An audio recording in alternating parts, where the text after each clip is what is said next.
Welcome, everybody, to the Sports Blitz. It's episode, I can't believe this, Robbie. It's episode number 64. I'm Doug Ziman. We are here, Robbie. We're here with Robbie, too. Robbie, how you doing tonight? Doing great, Doug. Doing great. Very excited to be here as always. Hope everybody had a good Thanksgiving. I know we haven't recorded it since pre the Thanksgiving holiday, so hope everybody had a good holiday. And as we always say, Doug, if you are under a rock or in a cave, come on out, give us a listen, and then you can go head right back inside. So Absolutely. And you know, very excited to be here. Probably not a good time to come out anyway, but come out and watch our show and then in. But what's great is that right after Thanksgiving, and I hope everybody had a great Thanksgiving, right after Thanksgiving, we're going to run right into the Sports Blitz number 64 with a guest, a very special guest. We have David Ostrowsky. How you doing today, David? Doing well, Doug. How are you, my friend? Doing terrific. We are so glad that you can come on because you're going to give us a little bit of a different perspective, not just on sports, but what's great is that you actually wrote a book. We're going to talk extensively about the book, but we can also talk a little about sports too, because I read the intro to the book, and the intro to the book is so cool because it makes me think of what I was thinking about when I was little too, because I loved sports when I was little. So to have you kind of write that intro about how you were so interested in sports, and you really didn't watch TV that often, but what you did was you watched sports constantly, and you really got into it, and that's so cool. And I love that a lot, and I think that's terrific. So that's what we're going to do is we're going to touch upon some things in the book itself, and we're just going to have fun just talking sports. And again, welcome to the show. We're very glad that you had the chance to come on with us. Delighted to be here, Doug. So thank you for giving me the opportunity to appear. Absolutely. So one of my first question to you is that I know that you kind of said, like, in the intro to the book and that kind of thing, keep bringing up the intro because the intro is so good. When I was reading the intro, I was kind of had a smile on my face. It was really awesome. And I think the first question I really have is that I know that every year since we were old enough to know what sports is, every year has different things that happen in that year that kind of stand out in your head sometimes. This was actually a book from 1993, sports in 1993, and there was a ton of stuff going on in 1993. It was really kind of almost like a pinnacle year for sports. I wanted to ask you, why did you pick 1993? Well, that's kind of the question that I've been asked, as you can probably imagine, over and over again and over since I started working on this almost 4 years ago. So long ago that Obama was in office when I started working. Oh, wow. Yeah, so it was That's quite a long time. That's okay. And as many times as I've been asked it, it's still sometimes hard for me to answer it. But, from a personal perspective, it certainly was the year that I can have firm memories of actual sports events. Whereas like things in 91, 92, they're very fuzzy, whether it's, Jack Morris and the Twins, against the Braves in Game 7 of the World Series, or, Jordan against the Clyde Drexler and the Blazers. It's kind of fuzzy, right? So 93 for me was the first year that I had really specific memories. And then from a macro perspective, if you will, from just the sports world in general, I think when you look ahead to the next year, 94, it was rather depressing. You had, Michael Jordan leaving, right? Right. You had the baseball players strike. So there was no postseason. There was no World Series. And the biggest story that year was a murder. O.J. Simpson, right? Oh, yeah. So that's why 94, I think, compared to that year, it's really kind of like, I don't know, the calm before the storm, if you will. So I think from that perspective, that's why. And then I think when you look at it from, even a more historical perspective, you think, all right, well, the Canadians hockey team, I know you guys are big hockey fans, right? Well, that's the last Canadian-based team to win the cup. right? So it's been 27 years.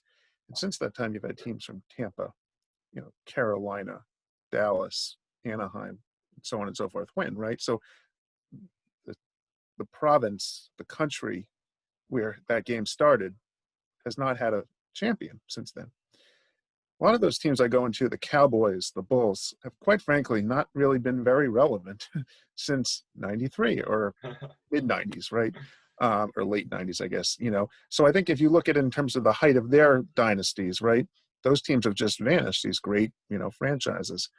So I think those are just the few reasons why, in particular. Obviously, there's not one real overarching reason, but I think obviously the story of Joe Montana coming back after being out for almost basically 2 years, 91 and 92, I think that was a story. Just like if someone were writing a book about 2020 sports, probably have to write something about Tom Brady, reviving his career in Tampa. So that was certainly a story then in 93. At the time, he was the Tom Brady before Tom Brady, right? He was the best ever, most likely. And then, the All-Star game that year I go into at Camden Yards, right? It was kind of the showcasing of the retro style ballpark, which, as we all know, there have been literally dozens of ballparks, right? Built in that mode since then. And then lastly, the comeback game, the Bills on Wild Card Weekend were down 35-3 to the Houston Oilers early in the third quarter, missing their starting quarterback, their starting tailback, and their best linebacker, and they went on to win.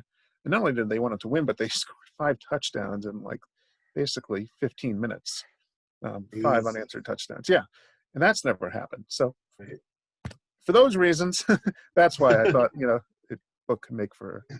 the year could make for an interesting book. Yeah, definitely. And I think the thing that interested me most about the book, and I thought was sort of the coolest, was the people that you got to interview for this book. I mean, Herm Edwards, just a name that sort of jumps right out, sort of given his illustrious coaching career. And I mean, just all these different people who were sort of right involved in the various events in depth, from that year. So my first question to you was, what was it like just, being a sports fan and, being somebody, very interested in sports from that year? What was it like for you to actually interview people, who have been very involved in the sports industry, have made big names for themselves in the sports industry, as you were working on the book? Yeah, no, I mean, Rob, it was certainly obviously a thrill, right? I'd be lying to say it weren't. It was certainly, it never gets old, right? Whether you're talking to a Herm Edwards or an Andre Reed or a Penny Hardaway or whatever, it's always there's a thrill, right? Because here you got a guy who was a hero of your childhood, so to speak, right? I will say, though, that I think the most insightful and enlightening interviews I did by far were not the splashier names. It was the third string quarterback or the bullpen catcher or the third base coach, whoever, some names that just, quite frankly, only your diehard sports fans would know. Because you're getting interviews that are raw, guys who haven't done any interviews in years, if not decades. So you're talking to guys who are just very happy to be chatting with you. So I guess, I hope I'm answering your question, but yeah. I think it's always a thrill to interview celebrity athlete, former athlete. But one of the things I really tried hard to do for this book is not just answer, ask my questions, record it, scribble down notes, be done with it. Really tried to get some juice, some really insightful information, not the cliches. So that was kind of the goal. And, I don't know. I talked to, I think, about 50 people. So, could have been more. But, it was still kind of cool to, like I said, be able to talk to, different people who were involved pretty intimately in these events.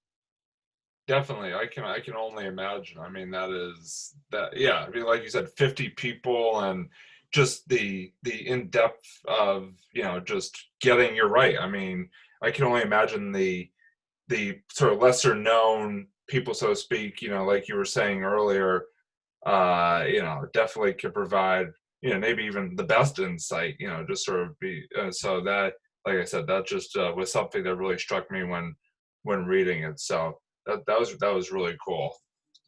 I just think people who are off the grid, again, who just are not well known, right? the punter, the long snapper. Back in the day, maybe they were all over TV, on NFL Sundays, but they haven't been, in the public eye in 20, 25 years. So, they have some cool stories, and that's what I thought could separate my book from the dozens and hundreds and thousands of articles that have been written about Jordan and Trey Aikman and Barry Bonds and so on and so forth. Yeah, that totally makes sense. That must have been really exciting. I mean, I know we get excited when we have guests on our show. I can't even imagine you interviewing 50 people. It doesn't matter. I mean, it's somebody that actually played in the sport itself. So that must have been really, really kind of exciting for you. And I know that you had a focus. So you don't want to be, and even with the punter or the second string quarterback, you kind of want to get as much information as possible without being too starstruck. And you want to kind of, because you have a focus on really trying to get the book done. Was there, speaking of the interviews, was there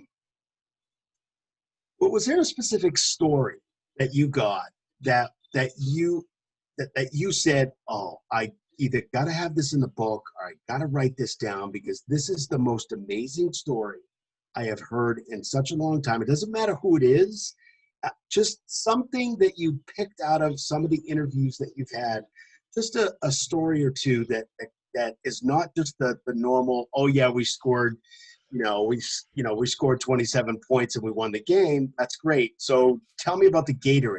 I mean, something just that's a little bit different. Yeah, there were a lot. I'm trying to think about. Maybe you have a favorite one. I don't know if you have a favorite, but maybe something that kind of stands out. Yeah. Yeah, I mean, I just there's certainly many. I want to make sure I'm giving you the best answer because there. Oh, sure. I guess one. Well, here's one. I guess I was talking to a lineman, Crawford Kerr, who played for the Cowboys, and he wasn't on the team in '93, but I was doing something on, him and Jimmy Johnson, because Jimmy Johnson, of course, took over in '89 in the Cowboys, and they were terrible. They were 1-15. Then, he kind of brought them back to relevance. They went 3-13 the next year, and then, 7-9, and then, of course, whatever, they went on to win the Super Bowl in '92, '93.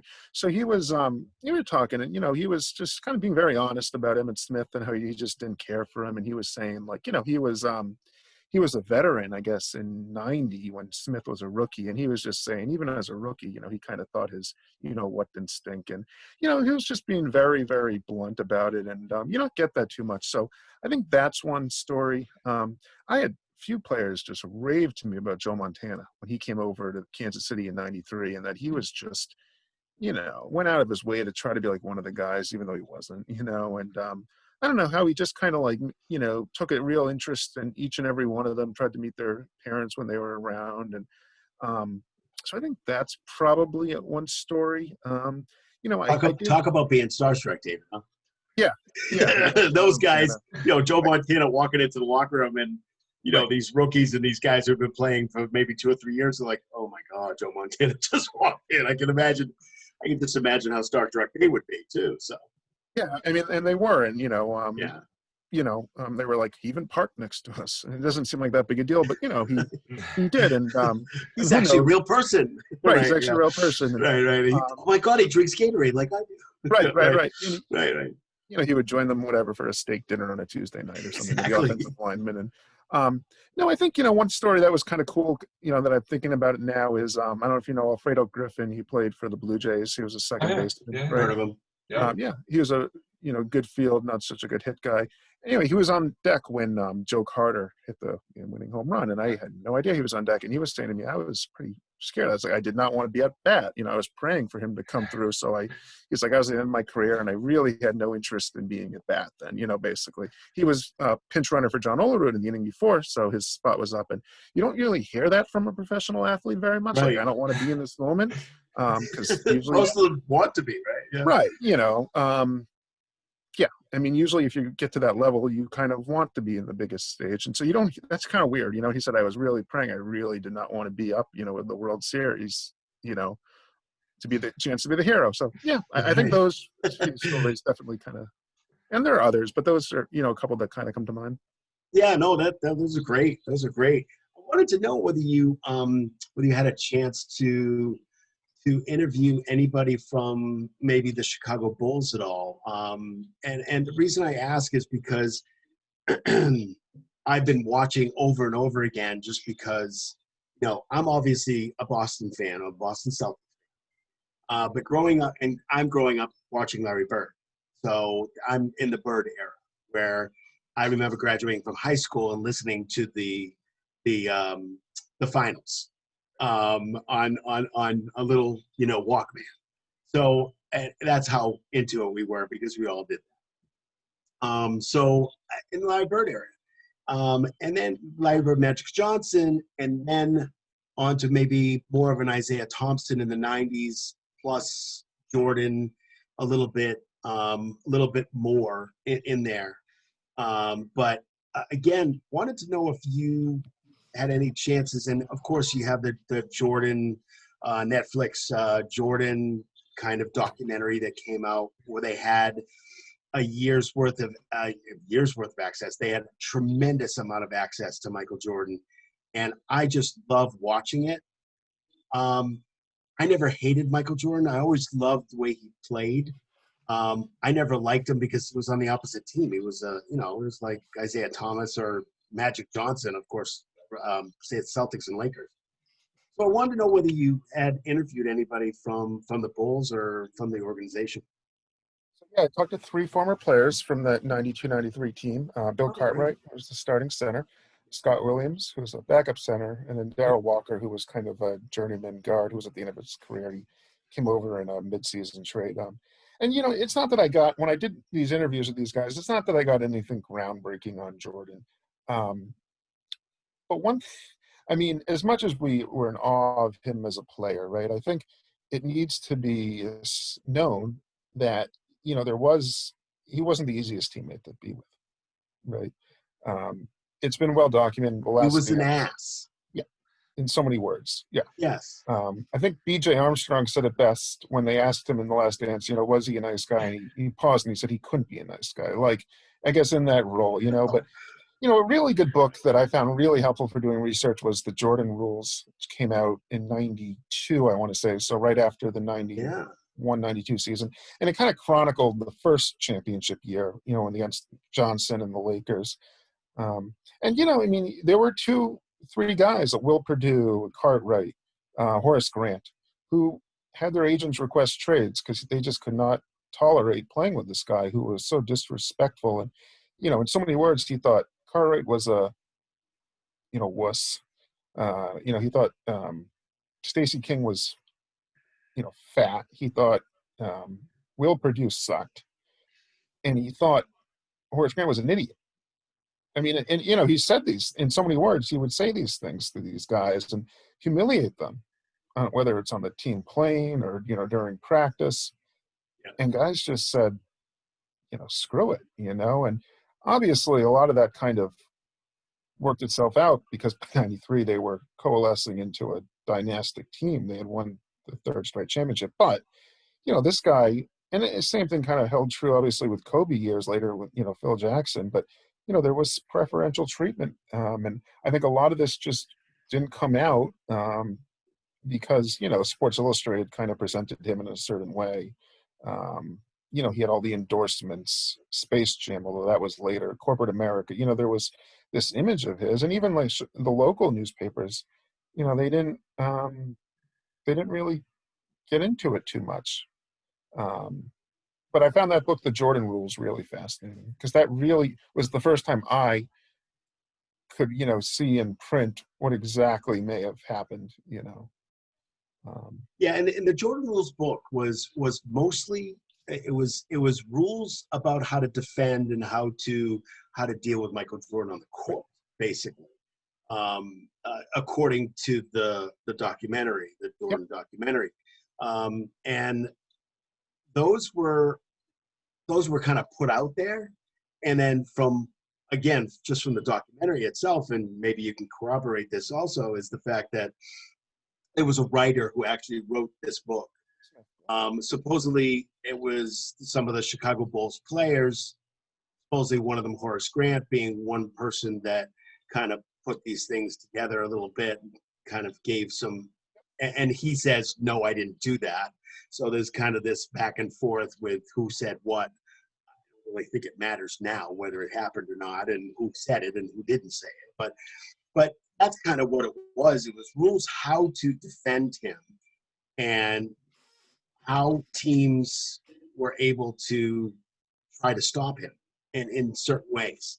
A lot of what Detroit did was to send him on the floor, try to hurt him. So it's just very, very interesting. I thought you must have thought. Did you like Bill Cartwright? Was he very, when you asked him lots of questions, was he kind of forthright with the answers to your questions? Or because on the Jordan documentary, he seemed pretty good about giving up information. Yeah, no, he's a gentleman. He's kind of a soft-spoken guy. He's he had a very different persona than Jordan. Right. He never really understood Jordan's ruthless persona. But he was a very well-respected veteran on that team, and he went on to become an assistant coach and then later a head coach for the Sonics, I want to say, afterwards. So, he he didn't really get into too much about that. I will say, though, that, from talking to a couple of the writers, one of them, Jack McCallum, who used to write for Sports Illustrated and covered the Bulls and Jordan extensively, there was Scotty and Michael coming off the Dream Team. There was certain preferential treatment to those guys in fall '92, in terms of how much, Jackson was a pretty stringent coach when it came to, rigorous training, and those two guys were largely exempt from it. And it rubbed people the wrong, some guys the wrong way. But again, they won a championship, so it wasn't like, to some extent, these things kind of happen on every team, right? Oh, absolutely. And Doug Collins, the coach before that, making the offense Jordan's offense, and having it be toward Jordan and not to the other players. And then, of course, coming in after that, it was, hey, by the way, there's John Paxson over here, and there's B.J. Armstrong over here, and these guys can actually shoot. Steve Kerr, when he's open, Michael, you could actually throw the ball to him, and he might actually be able to shoot it and get the ball in. Paxson won a game for him. And Steve Kerr did too to win. So yeah. No, and this isn't like to sling mud on Jordan. That's not. No, not at all. Not at all. No, not at all. It's just I'm just getting a lot of this from his documentary. Yeah. I thought he was a tremendous player. I really just like he says about Isaiah Thomas. Can't stand Isaiah Thomas even until today. Doesn't like him as a human, but respects his game. I respect Jordan's game. I loved watching him. I loved watching him play. Just like I loved watching Larry Bird. Just like I loved watching Magic Johnson and Kareem Abdul-Jabbar. Did I hate those guys? Yeah, because they're Lakers. Of course I did. I had to. I was a Boston guy. As a Boston fan, I have to hate the Lakers. You have to.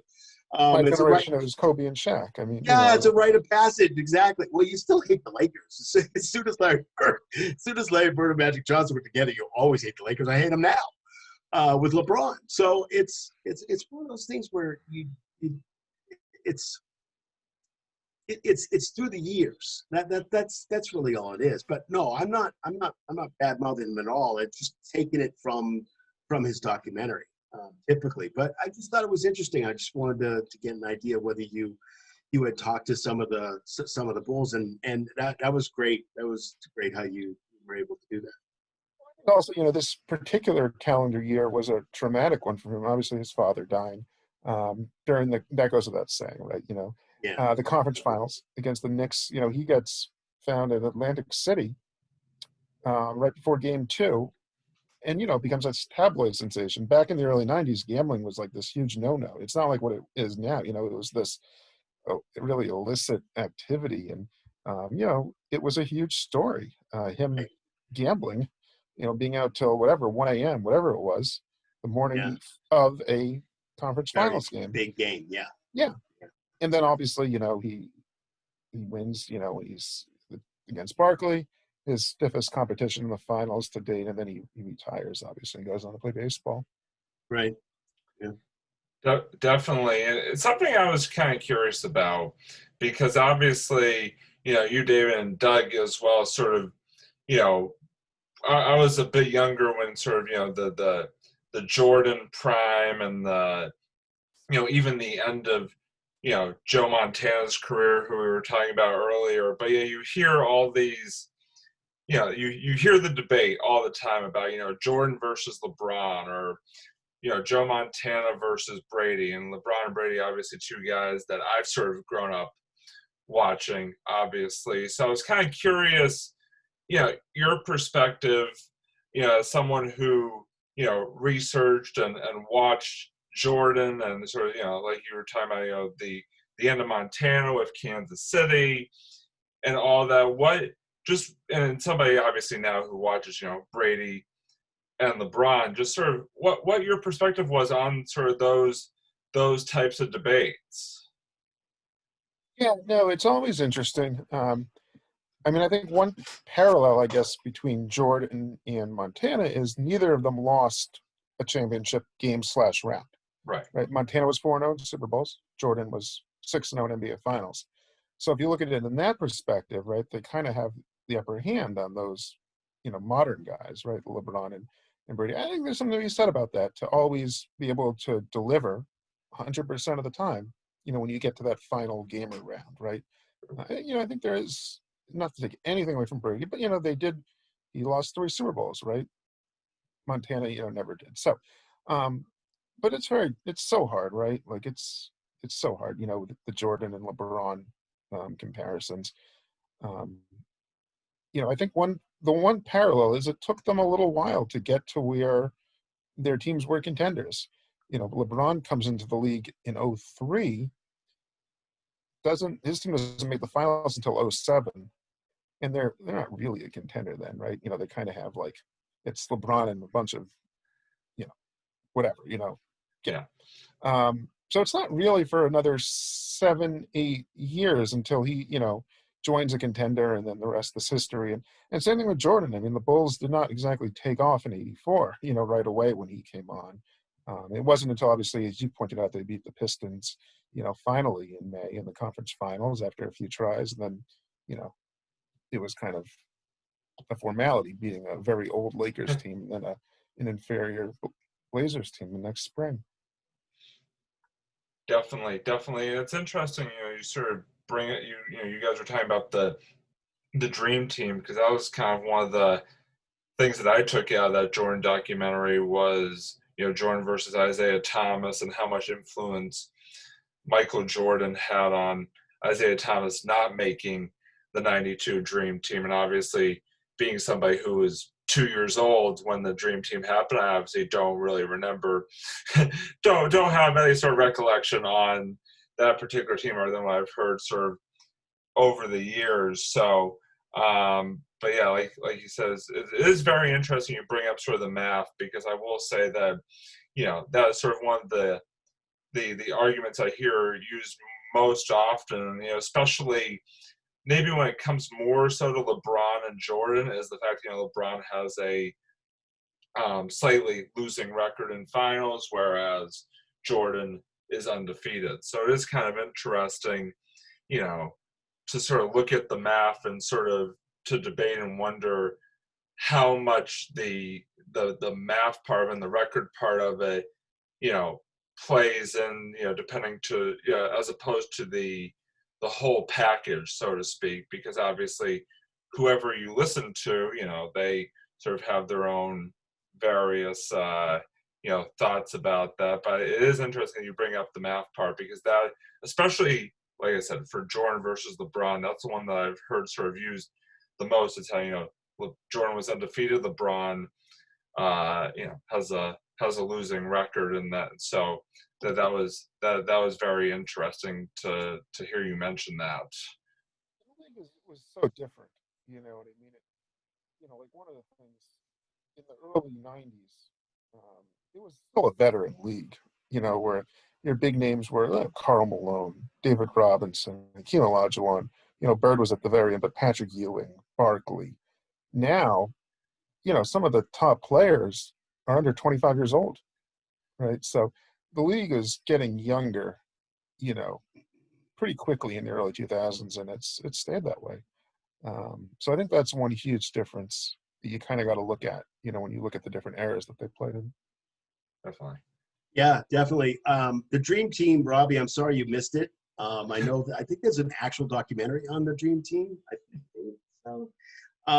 But yeah, you see that obviously in the Jordan documentary. But the Dream Team was awesome. I'm still trying to figure out why they had Christian Laettner on the team. I guess they had to have somebody to, College player. get them Gatorade and go pick. Hey, Christian, can you go pick up that ball, please? I mean, I don't know why that happened. I know one college player. I guess they was a rule or something like that. I just didn't understand it, but that was just an incredible. I mean, just to see Magic and Bird and Jordan play together, and they're friends. They are friends. They talk to each other. They had talked to each other up until that time, and they got even closer once they were on the Dream Team. So that was just if you have a chance to look at it at all, anybody that's watching, it's just really kind of a cool thing to look at, to see all those great players, especially in my age, and I think your age, David, too. Maybe that's like was the Dream Team for me. I just wanted to get a sense of and maybe you touch upon it in the book a little bit. Did you have a favorite athlete from that era, from 1993? Is there a favorite athlete that you just? Right. No, I think there's definitely many, but I think one that stands out is Ken Griffey Jr. I think for the obvious reasons, he was so cool with the backwards hat, the ubiquitous smile, the sweet swing. I think growing up as not an avid baseball fan, he was kind of like your gold standard. He was on some commercials. He was, the video games. They had the new uniforms, the Seattle Mariners. Then when he joined, with A-Rod the next year. So I think again, with the Red Sox being what they were, which was, Roger Clemens at the end of his, not end of his career, but end of his Red Sox career, move on. So whatever, John Valentine.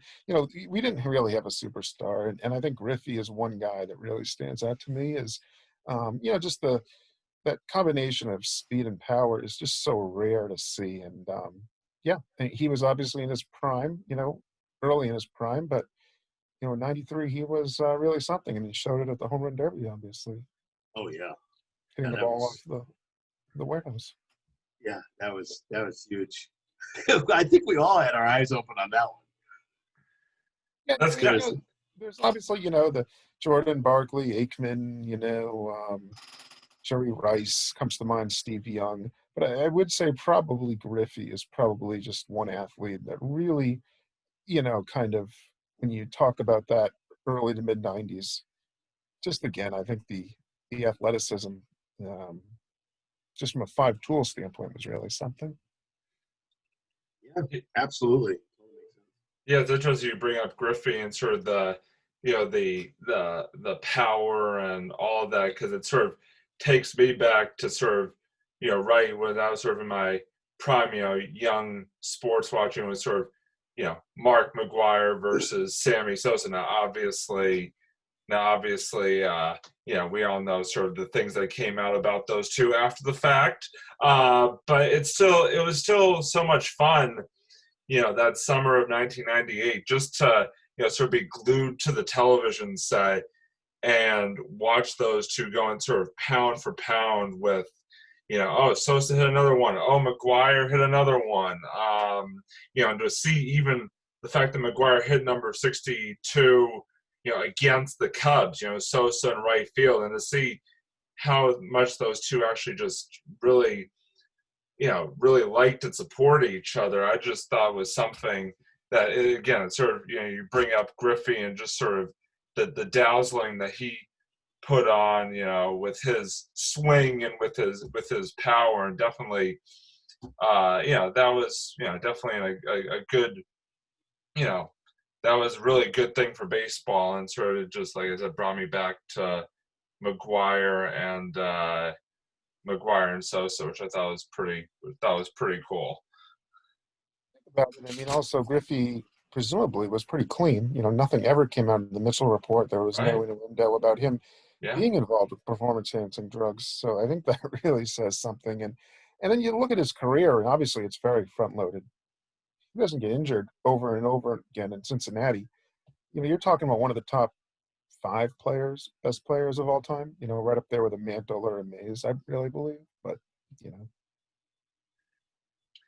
Definitely, and obviously, one of our uh, first guests that we had on actually on the show was Matt Noon, who is a Babson baseball coach, but also is a hitting instructor for the Boston Red Sox. And just, it is very interesting to hear these guys in the business really sort of talk about the swings of some of these key players and really sort of look at them sort of in depth on, just what it takes to be so successful as a hitter in Major League Baseball. And Griffey, I mean, just embodied all of that. I mean, and then also, I mean, his center field play, his outfield play just in general. I mean, some of the leaping catches and all of that, I mean, we're just in. And it's not very easy. No, it definitely made it look easy. I was like, how did you do that? Like, I don't, yeah, like climbing a wall, huh? Anyone who's ever played, little league, forget even high school or college, knows it's an incredibly hard game. What these guys can do, and he was the best. I mean, and he just made it look so effortless. And yeah, I mean, he was the kind of player where if I remember going to the Red Sox games and sitting out in the bleachers, and you bought a ticket or you went with your parents to watch him when the Mariners were in town. And there aren't many players like that anymore. Maybe a Mike Trout or I don't know, Aaron Judge, but there aren't too many players like that. These recognizable household names in baseball anymore, and there certainly were, I think, more in the '90s, whether it was him or Frank Thomas or Bonds or you mentioned McGuire.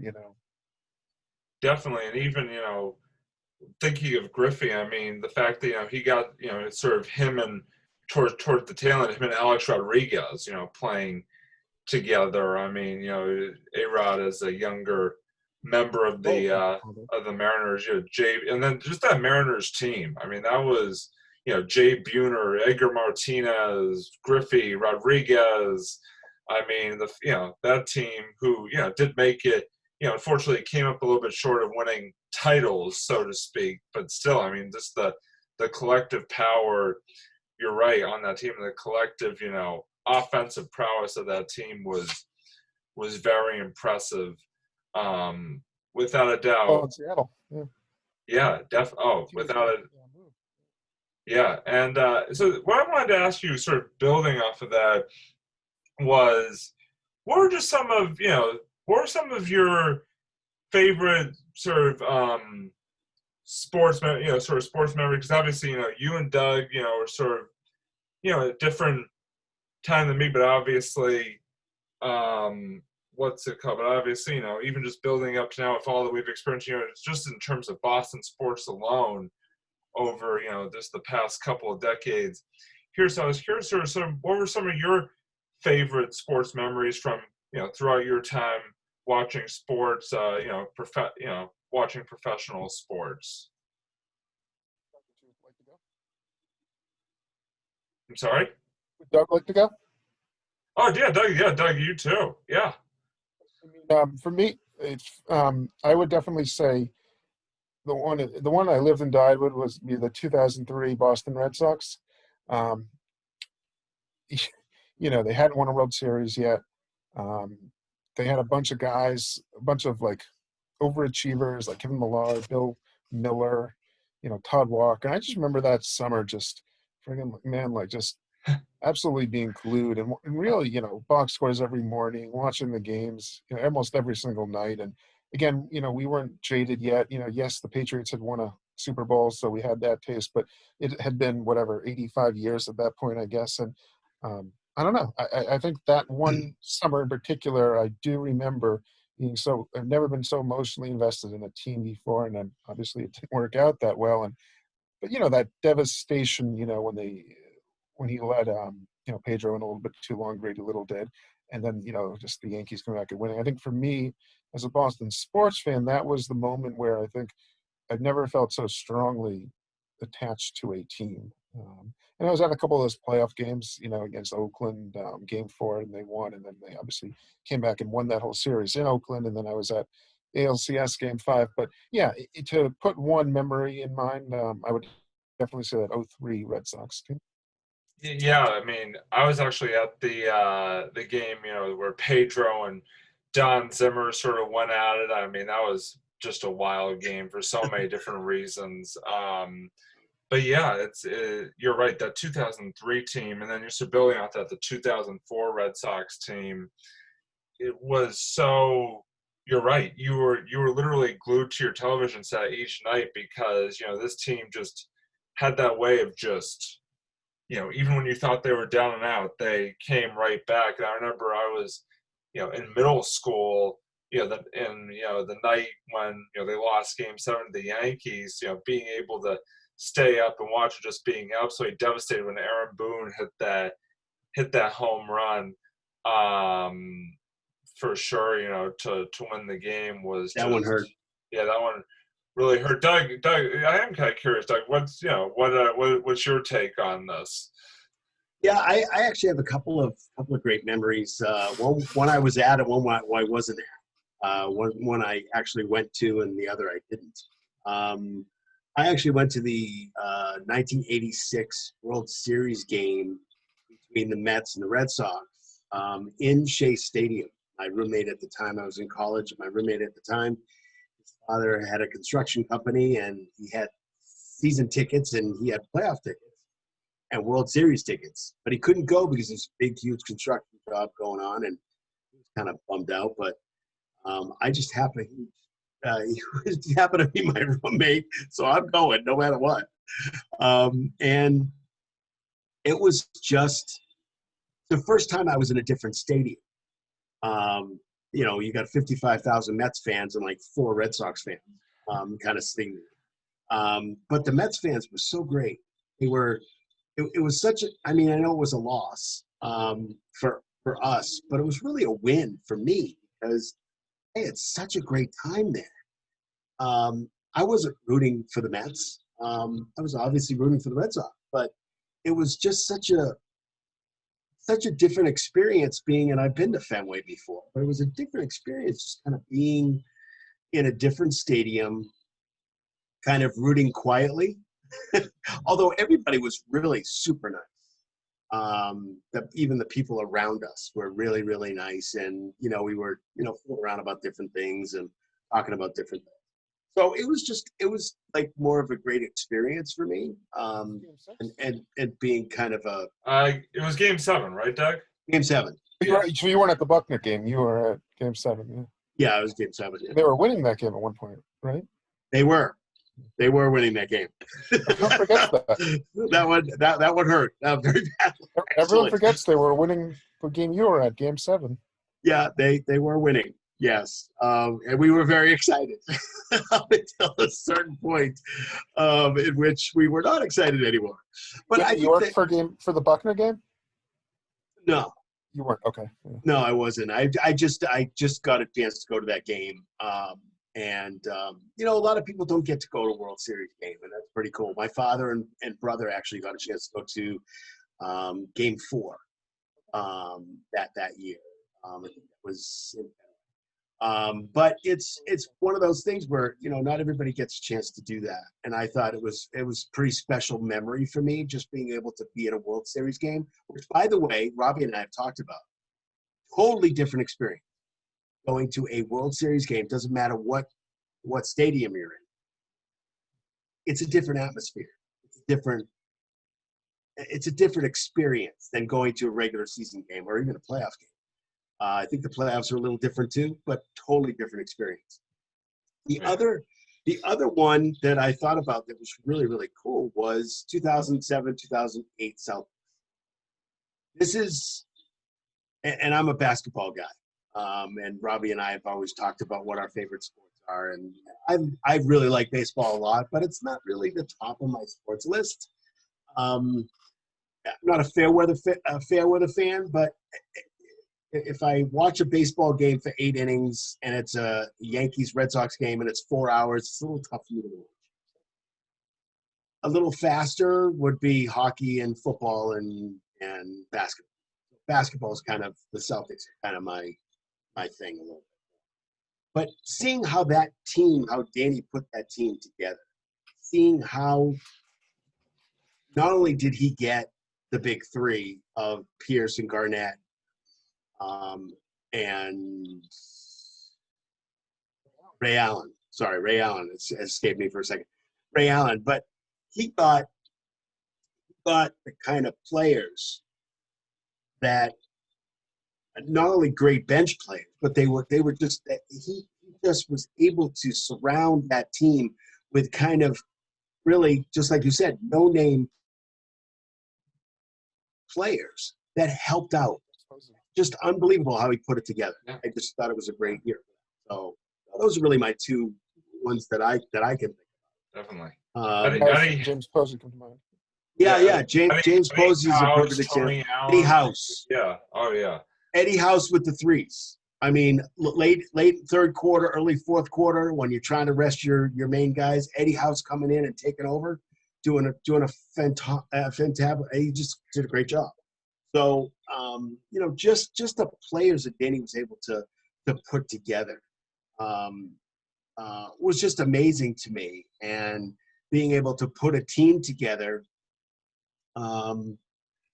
that had this Ubuntu kind of situation. If you win, I win. It was a philosophy that they took over, that they started at the beginning of the season, that's why they were able to be so close. Some of the Bulls teams were almost that close, except obviously for Michael Jordan, but they didn't have Ubuntu. But I could tell just, by just watching the kind of the way they acted in some ways, not even close to the Celtics team, close-wise, but there were teams out there that were that close. Also, just compared to where they came from the year before, they were a 24-win team. Right. Yeah. Yes, absolutely, and that was just amazing to me. I mean, that was certainly something that wasn't necessarily a surprise, but you rooted for that team more because of that. And Paul Pierce, waiting for such a long time through Rick Pitino and losing and finally being able to win, and not just win, but actually becoming the MVP, and just those kinds of things. It's those kinds of things that you want. It kind of reminded me of the Larry Bird days a little bit, the way he put it together, and also the winning and the togetherness and that kind of thing. So those are my two, really, I can think of. Yeah. Doug, you want to go ahead to the next question? Oh yeah, absolutely. So I wanted to ask, kind of ask you about a little bit about the sports. I know you talked about the loving of baseball. I wanted to talk about a little about the sports that you did personally growing up, because I know when I was growing up, I was playing basketball, baseball. I was going up to the field until it got dark. I was playing football. It was supposed to be touch. It was always tackle, which was always fun. What were the kind of sports did you kind of not just grow up with, but did you play? And was there anything that kind of was kind of like your favorite? I mean, did you play baseball? Did you play in Little League? That kind of thing. Well, this is a much more limited conversation, which surely doesn't have splashy names or exciting anecdotes. But no, I did play, as a kid, basketball and baseball. And then in high school, I did shot put in the winter and indoor track, and I played baseball. And, I played 4 years at Union South. I finally cracked the varsity as a senior. Rival. Because you were at Rivers, right? I was in Brooklyn. Brooklyn, okay. I grew up in Brooklyn. Yeah. Brooklyn, all right. Well, Newton North was here. Newton North was, but anybody from Newton was a rival. Fair enough. So, I think honestly, when I think back at my, high school sports career, probably my best memories were actually watching the basketball team, just because we had such a good basketball team, and Brookline was really good too. And we had this like crappy gym, and on Friday nights they would just pack the place, half an hour before the varsity tipped off, and that was really cool because we didn't go to this major high school. We didn't have a very I don't know how to say it, prominent foothold in Massachusetts sports, but the basketball was really kind of a ritual, certainly at the time I was a junior and senior. And that was really fun, having all those, you know, fans packed in, like I said, this tiny little gym. But no, I played baseball and I loved baseball. And I knew my meal ticket was be watching sports, not playing sports, that's for sure. And like it is for 99.999% of, anyone who, I always tell people, every guy who plays one day on a major league roster represents tens of thousands of boys whose dream it was to play in the big leagues. That's for sure. If not hundreds of thousands. So, yeah. Most definitely. I mean, I sort of in the same boat. Grew up playing baseball and basketball. That's great that you were able to make the varsity. I never even could make the freshman team. So I definitely was more of a rec sort of town league player, but I still loved playing the games and stuff like that. Like that was and I definitely sort of got more into a sort of coaching and officiating role as I got into high school and all of that. So my last question, sort of going back to 1993, was obviously one of the things sort of looking up what happened that year in sports was obviously the Cowboys won the Super Bowl, but they did it so by beating the Buffalo Bills. And obviously that was one of the 4 straight years in a row that, the Buffalo Bills made it to the Super Bowl, but did not win the Super Bowl. And so again, sort of as David, someone who, was sort of, watching during that time, really, how to,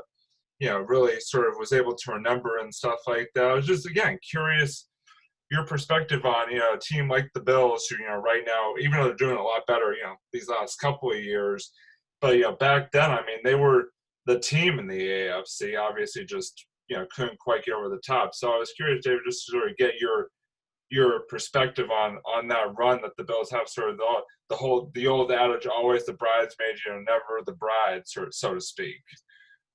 That's a good question. And, I think the acronym for the Bills up there in Western New York is, boy, I love losing Super Bowls, right? Yeah. 4 straight years. But in all seriousness, no team's ever made it to 4 straight Super Bowls. Right. Not even the Patriots, not the Cowboys, not the 49ers, not the Packers, not the Steelers. So that in itself is a huge accomplishment, right?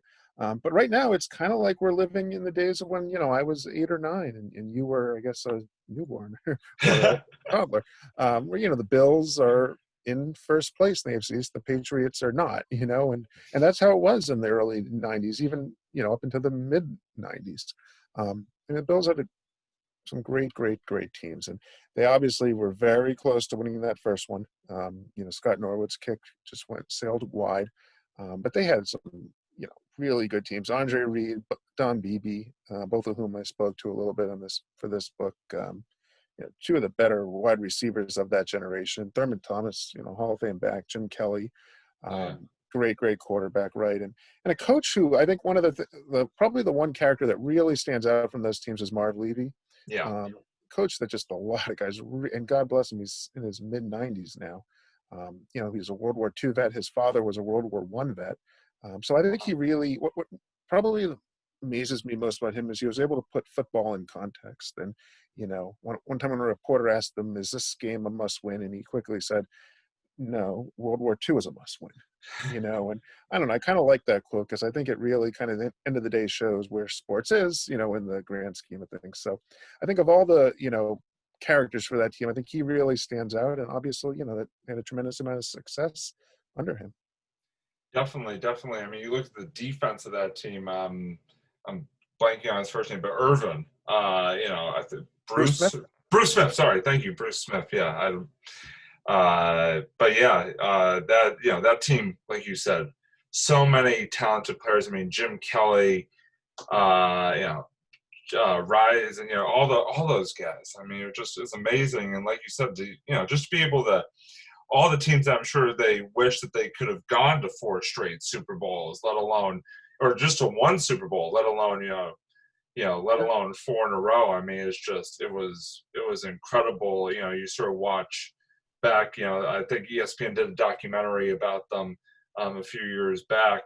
Sort of documenting those 4 years, and I mean, like I said, they were just sort of the team. And you make a very good point, is that right now they're kind of starting to come back into sort of the front of the line here in the AFC East. It'll be very interesting to see where things shake out. But just given all the years sort of in the middle there, they're kind of middle of the road or sort of bottom of the barrel in some cases.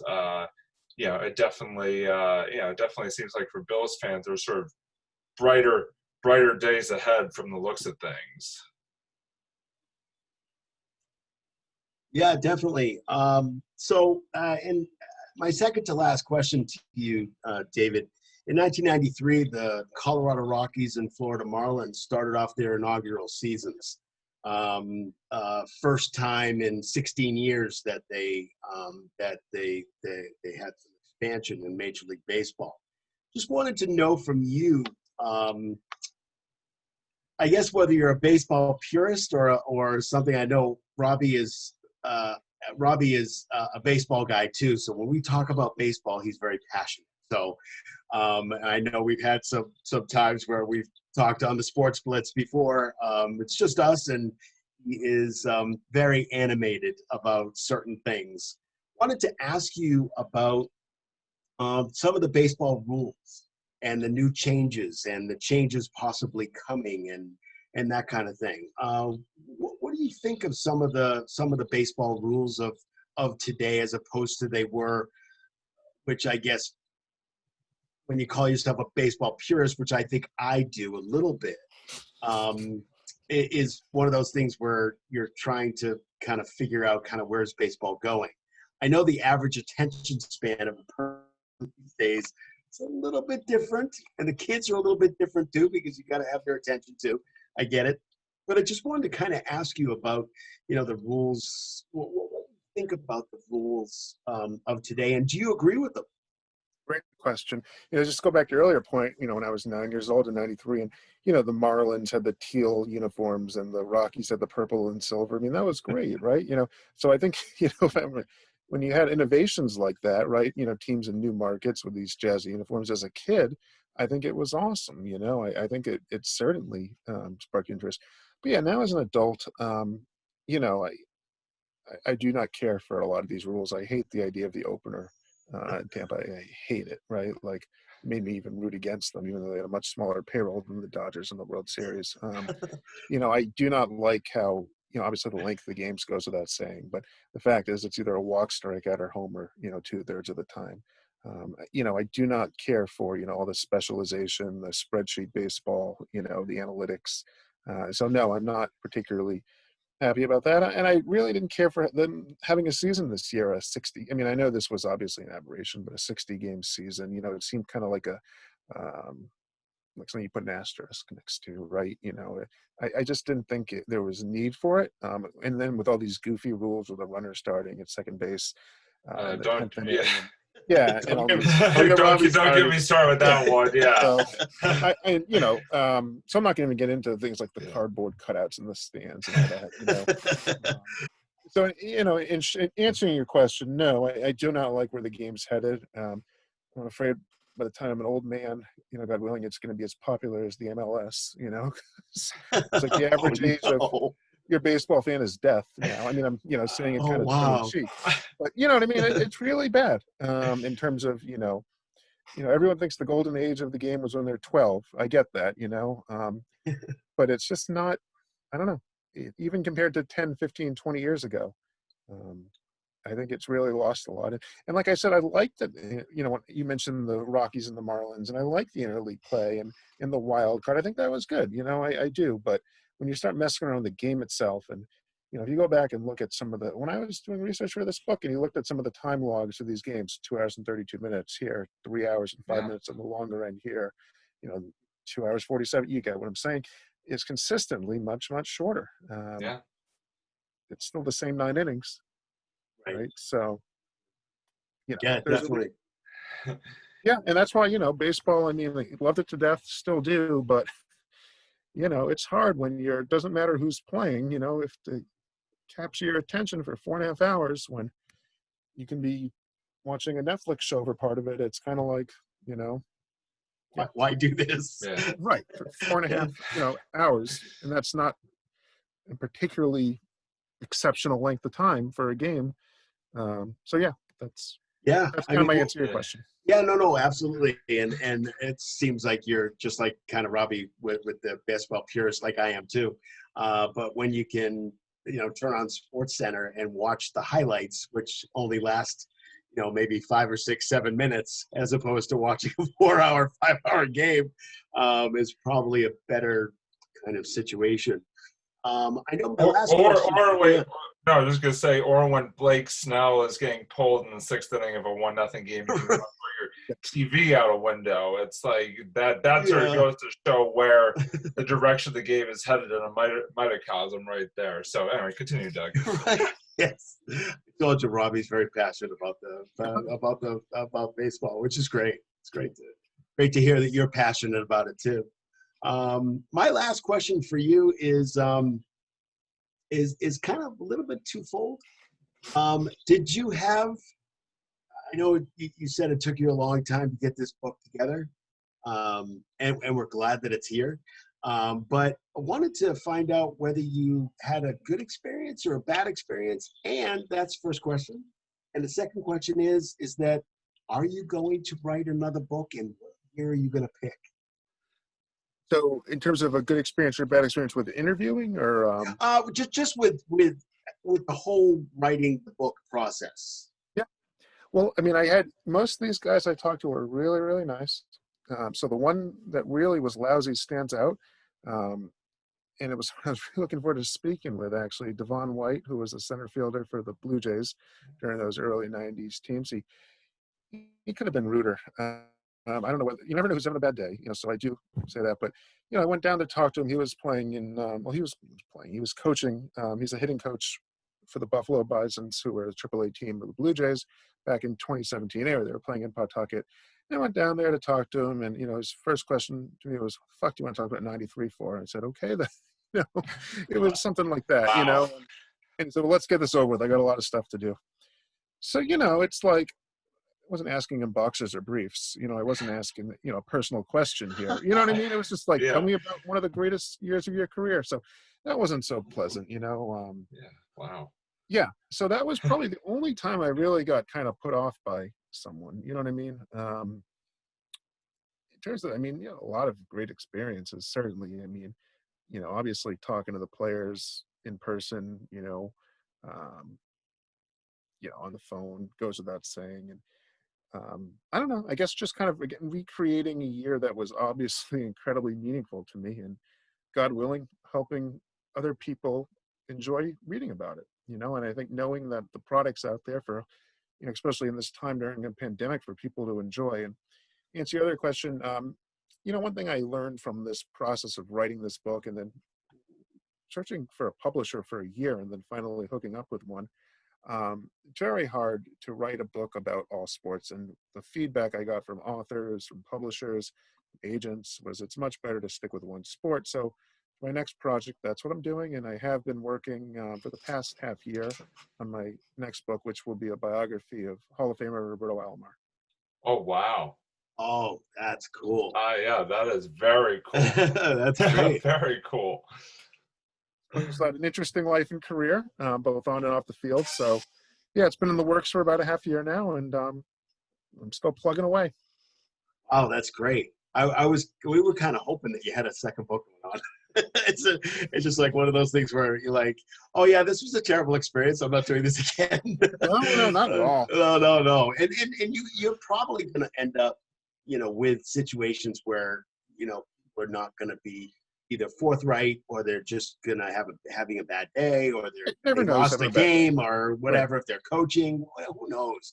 But if you can get some information out of it and then just kind of move on and not Right. have it be a bad experience, Yep. which totally makes sense. It's just part of the books. I'm sorry. Yeah, no, go Just the ahead. last thing I would just say, for anyone out there who's might be listening, thinking of writing a book, has written one, curious about writing, the part of the process that's absolutely the hardest is, you're going over the paragraph on Scottie Pippen's Division II college career 35 times in 2 hours, because you're trying to perfect it. And it's like, oh my God, I am so sick and tired of this. The footnotes, boring, it's like, it's brutal, right? Like you're doing hundreds of footnotes and it's like, why am I doing this? And that's by far the hardest part. So forget the lousy interview. It's definitely the Right. footnotes and the stat checking and that gets old, but Right. 90, exactly. 85% of it is really a lot of fun for sure. Right, exactly. And then there's some stuff that, with everything, there's stuff that you like and don't like. So there's stuff that is challenging, and as long as it's challenging and it's fun and you love to do it, then, that's really great. Right now, we're headed into our last, what we do toward the end of our show, or at the end of the show, what we do is Robbie and I or the guest, what we do is we have our final thoughts for the evening, and it could be anything. So what I'm going to do is I'm going to start with David. Do you have a final thought for the evening? Because I can go to Robbie if you don't, and you can think of one, and we just have a final thought for the evening. Robbie, go first, and I'll try to think of something. Yeah, Robbie, go ahead, because we didn't tell him in pregame that we were going to do that. So I'll let him think about it for a minute. No, basically my final thought is just, thanking David for coming on. It was really cool to sort of talk about, the year 1993. Again, the book is 1993. So definitely those of you out there listening, watching this, please go watch it. We've had a chance to read it. It is a really, really good read. So, really everybody should go out and take a look at this book for sure. And like I said, just my final thought is thank you so much for coming on. And we, like I said, it was great talking sports with you. So we really appreciate it. My final thought is tell readers to go out and get a copy of Pro Sports in 1993. No, I'm joking. I would say, definitely plug the book. Oh, yeah. Not with that at all. That's what we're trying to do. Yeah. I think my final thought is a little bit off topic, very off topic, actually. I think, there's so much going on now in the world, obviously, right? Everywhere, and there's so many terrible things. And I don't know. I think it would be really, for sports fans, there's been a lot of legends this year that we've lost. And whether it's Don Shula, there's been 6 Hall of Famers in baseball who've died. Maradona, the soccer player, Gale Sayers, the football player. So as brutal as 2020 has been, I think it's important to maybe look back now that we're approaching the end of the year and just think about all the athletic legends. Tommy Heinsohn comes to mind, obviously locally, that we've lost this year. Because it has, I think, been an exceptional year for that. And I just think, obviously with the pandemic raging, earlier this spring, when someone like a Shula or Gale Sayers dies, it doesn't become front page news anymore. But I think it's important to just kind of, take a moment and reflect on that. Definitely. I mean, it's Kobe Bryant, just going back right to the beginning of the start of the year. You're absolutely right. You're absolutely right. I mean, it has been quite the year for loss in sports, and it definitely is worth thinking about. I completely agree. Yeah, we actually try. Robbie and I try every time we go on. If something does happen, we try to. We certainly try to, obviously from the Sports Blitz to their families. There was 2 that I had final thoughts. One was about Tommy Heinsohn, an absolute legend. The only person in the Hall of Fame to be in the Hall of Fame for a player and for being a coach, which is unbelievable, which doesn't happen very often. And if you're a Celtics fan, Tommy Heinsohn did the games from the sidelines too. As an announcer, and if he wasn't yelling at the refs, a little quick story, I did find out from a connection that I had that the Celtics, actually the NBA actually went to the Celtics and said, can you please tell Tommy to kind of tame it down a little bit, because he's really making our refs angry. because they can hear every word he says. And they went to Tommy, and he said, guess what? You know what they can do with it. So that was very typical of Tommy anyway. Didn't know him. I never met him, but from reading about him and that kind of thing, he was just a wonderful player, great human being, painted, just a great kind of a great player and a great human being. And again, rest in peace from the Sports Blitz. We wish his family the best and everything. And again, my second thing is that, David, we had a great time tonight. I thank you so much for coming on. We certainly look forward to the next book. I hope you'll come on when that book comes out. And even before that, we'd love to have you on again. Just remember the book, people. It's Pro Sports in 1993, a signature season in football, baseball, hockey, and basketball by David Ostrowsky. Wonderful to have you on, and please come back and join us again. And if you just want to come back and talk baseball, we're here too. So, guys, thanks so much. I had a blast. Absolutely. Thank you, really appreciate thank you so much. So for Robbie, I'm Doug. This is the Sports Blitz, episode number 64. Thank you so much for joining us, and we will see you again soon. Bye, everybody.